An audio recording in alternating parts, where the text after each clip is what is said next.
Have you ever been outsmarted? Truly, utterly outplayed? I'm not talking about losing a game of chess. I'm talking about a moment so perfectly executed, so diabolically clever, that you had no choice but to surrender, accept your loss, and never, ever mess with that person again. I want you to think about the ultimate revenge prank, the kind that settles a score forever. For me, it didn't happen in a boardroom or on a sports field. It happened in a dark forest when I was 13, and it ended with me being peed on. And the worst part? I absolutely, 100%, deserved it. So, rewind to the early 2000s. A time of dial-up internet, baggy jeans, and the holy grail of sleepovers. I was at my best friend's house.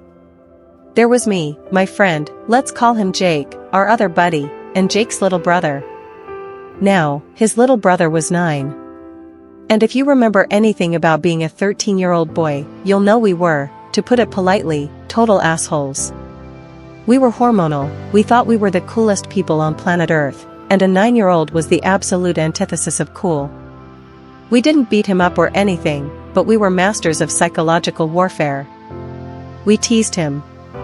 We wouldn't let him play Halo with us. We'd hide his controllers. Just relentless, low-grade annoyance. We were the kings of our castle, and he was the court jester we could poke fun at. Night falls. The parental units go to bed. And a brilliant, illegal idea forms in our adolescent brains. We are going to sneak out and play flashlight tag in the massive woods behind Jake's house. There was just one, tiny, logistical problem. Jake and his little brother shared a room. There was no universe where we could sneak out without him waking up and either wanting to come or, worse, ratting us out. So, with the heaviest of sighs, we gave in. Fine, you can come. We said it like we were bestowing a great honor upon him. He was thrilled. We were annoyed. But then, a funny thing happened. We got out into those woods, with the crickets chirping and the beams of our flashlights cutting through the total darkness, and we had an absolute blast. I'm talking, crying, laughing, running into trees, forget you're supposed to be cool kind of fun. We played for hours. Probably until 2 a.m. And for those few hours, the little brother wasn't a little brother. He was just one of the guys. But all good things must come to an end. We're exhausted, we're cold, and we decide to call it. Alright, last one back to the house is a rotten egg. We all start trudging back towards the faint glow of the backyard light. We get about halfway there when Jake stops. Hey, where's my brother? We all stop. We look around. Nothing. Just trees and darkness. Panic. Instant, cold, sheer panic. We start whispering his name. Mike? Mikey? Dude, this isn't funny. Nothing. Our minds immediately go to the worst places imaginable. This was the era of every 2020 special warning us about strangers. Our brains went to bears, mountain lions, kidnappers, every worst-case scenario hit us at once. But here's the catch, we couldn't scream for him. If we yelled, we'd wake up his parents. And then we'd be dead. We were caught in this horrible paradox of being terrified he was hurt, and terrified of getting in life-ending trouble. For 30 minutes, which felt like 30 hours, we ran through those woods. Our flashlights were darting everywhere, and our breathing was ragged. We were on the verge of tears. The guilt was crushing.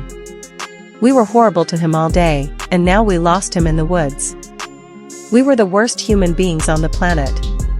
Finally, defeated, out of breath, and utterly terrified, we stumbled back to the big oak tree where we started the game to just regroup. To try and figure out how we were going to explain this to his parents. The three of us are huddled under this tree, panting, shivering, on the absolute brink of a full-blown meltdown. The silence is deafening. And then, Jake says it.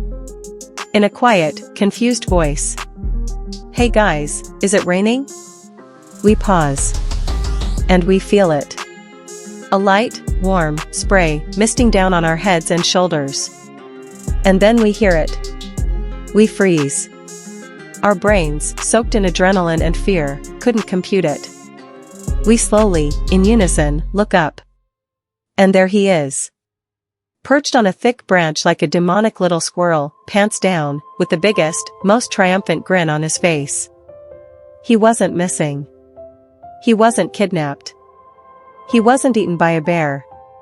In that moment, every ounce of fear and guilt evaporated and was replaced by a single, overwhelming emotion, pure, unadulterated respect.